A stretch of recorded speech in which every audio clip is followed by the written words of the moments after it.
सोचो एक ऐसी रेस जहां जीतने का मतलब सिर्फ ट्रॉफी या पैसा नहीं बल्कि आजादी हो और हारने का मतलब सीधा मौत। एक ऐसी दुनिया जहां क्रिमिनल्स को जेल में बंद करने की बजाय उन्हें हेवीली मॉडिफाइड कार्स के अंदर बिठाया जाता है। उन कार्स को मशीन गन्स, रॉकेट्स और डेडली वेपन से लोड किया जाता है और फिर उन्हें कहा जाता है रेस करो और अगर 5 बार जीत गए तो तुम आजाद हो जाओगे। ये है डेथ रेस की दुनिया और इस बार कहानी पहुंचती है अफ्रीका के जलते हुए डेजर्ट में। स्टोरी शुरू होती है कार्ल ल्यूकस से, जो सबके लिए फ्रैंकेनस्टीन के नाम से मशहूर है। वो एक एक्सपीरियंस ड्राइवर है, डेंजरस भी है, लेकिन सबसे बड़ी बात ये है कि वो ऑलरेडी 4 डेथ रेस जीत चुका है। रूल सिंपल है, 5 विंस और फुल फ्रीडम।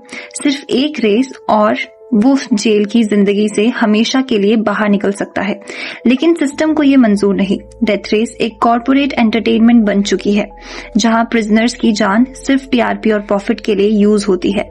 लोग टीवी पर लाइव देखते हैं जब ड्राइवर्स एक दूसरे को उड़ा देते हैं और उनकी डेथ को चीयर करते हैं जैसे कोई स्पोर्ट्स इवेंट हो। इस सब के बीच एंट्री होती है नाइल्स यॉर्क की।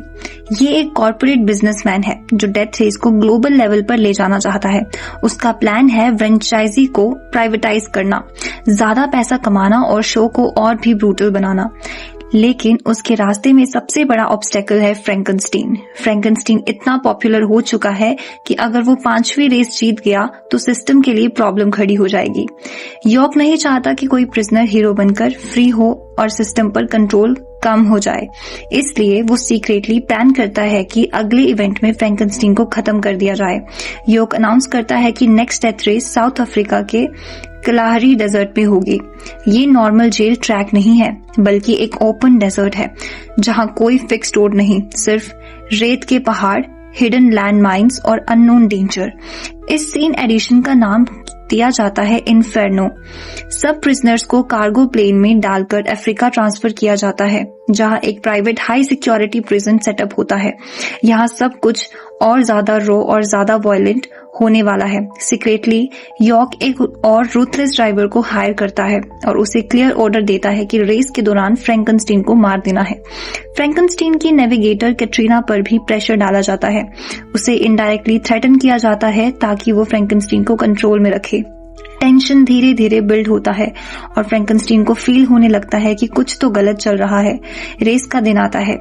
इंजन्स की आवाज डेजर्ट में गूंजती है। काउंटडाउन शुरू होता है और जैसे ही सिग्नल मिलता है कार्स एक दूसरे पर फायर करना शुरू कर देती हैं। रॉकेट्स ब्लास्ट होते हैं, बुलेट्स हर तरफ से चलती हैं। कुछ कार्स फ्लिप हो जाती हैं और लाइव ब्रॉडकास्ट पर ड्राइवर्स की डेथ दिखाई जाती है। ऑडियंस चीयर कर रही होती है। फ्रैंकेनस्टीन अपनी हेवीली आर्म्ड कार के साथ स्मार्ट ड्राइविंग करता है। एक राइवल डेजर्ट में लैंड माइन्स का ट्रैप सेट करता है, लेकिन फ्रैंकेनस्टीन लास्ट सेकंड पर ड्रिफ्ट करके बच जाता है। यहाँ क्लियरली दिखाई देता है कि वो सिर्फ एग्रेसिव ड्राइवर नहीं बल्कि इंटेलिजेंट स्ट्रेटेजिस्ट भी है।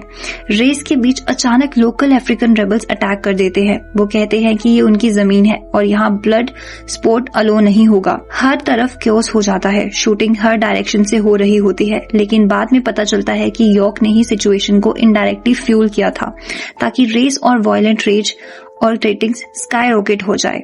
यानी इंसानी जिंदगी सिर्फ एक कॉर्पोरेट शो बन चुकी है। फ्रैंकेनस्टीन समझ जाता है कि उनको इंटेंशनली एलिमिनेट करने की कोशिश हो रही है। वो अपने ट्रस्टेड मैकेनिक और कैटरीना के साथ मिलकर एक सीक्रेट प्लान बनाता है। वो डिसाइड करता है कि सिर्फ रेस जीतने ही काफी नहीं है, सिस्टम को ही आउटस्मार्ट करना होगा। दूसरी रेस और भी डेंजरस होती है। डेजर्ट में सैंडस्टॉर्म आ जाता है और विजिबिलिटी ऑलमोस्ट 0 हो जाती है। ड्राइवर्स ब्लाइंडली फायर करते हैं। एक कार फ्लिप होती है और ड्राइवर की लाइफ डेथ दिखाई जाती है और ऑडियंस फिर भी चीयर करती है। ये मोमेंट दिखता है कि एंटरटेनमेंट के नाम पर इंसानियत कितनी गिर सकती है। यॉर्क फिर एक अटेम्प्ट करता है फ्रैंकेनस्टीन के कार को रिमोटली डिसेबल करने का। फ्यूल सिस्टम को हैक करने की कोशिश होती है, लेकिन फ्रैंकेनस्टीन का मैकेनिक लास्ट मोमेंट पर ओवरराइड कर देता है। अब सब कुछ फाइनल रेस पर डिपेंड करता है। ये फ्रैंकेनस्टीन की 5वीं रेस है, लास्ट चांस फ्रीडम का। यॉर्क डेस्परेट हो चुका है और अपने हायर्ड असैसिन ड्राइवर को क्लियर ऑर्डर देता है कि चाहे जो हो जाए फ्रैंकेनस्टीन को जिंदा फिनिश लाइन तक नहीं पहुंचना चाहिए। फाइनल रेस स्टार्ट होती है और डेजर्ट एक बैटलफील्ड बन जाता है। कार्स एक दूसरे को पुश कर रही होती हैं, मिसाइल्स फायर हो रहे होते हैं, एक्सप्लोजन्स रेत के टिले को हिला देते हैं। एक पॉइंट पर फ्रैंकेनस्टीन का कार एक मैसिव एक्सप्लोजन में गायब हो जाता है। सबको लगता है वो मर चुका है। यॉर्क के चेहरे पर स्माइल आ जाती है, जैसे उसका प्लान सक्सेसफुल हो गया हो। लेकिन यहीं आता है सबसे बड़ा ट्विस्ट। रिवील होता है कि फ्रैंकेनस्टीन ने पहले ही एक दूसरे प्रिजनर के साथ आइडेंटिटी स्वैप कर ली थी। जो बंदा एक्सप्लोजन में मारा वो एक्चुअली डिस्गाइज में था। रियल कार्ल ल्यूकस जिंदा है। ये उसका मास्टर स्ट्रोक था। उसने सिस्टम को ही चीट कर दिया। ऑफिशियल रिकॉर्ड्स के हिसाब से फ्रैंकेनस्टीन ने रेस कंप्लीट की और 5वीं विन सिक्योर कर ली। रूल्स के अकॉर्डिंग उसको फ्रीडम मिल जाती है। यॉर्क का करप्शन एक्सपोज हो जाता है और उसका प्लान फेल हो जाता है।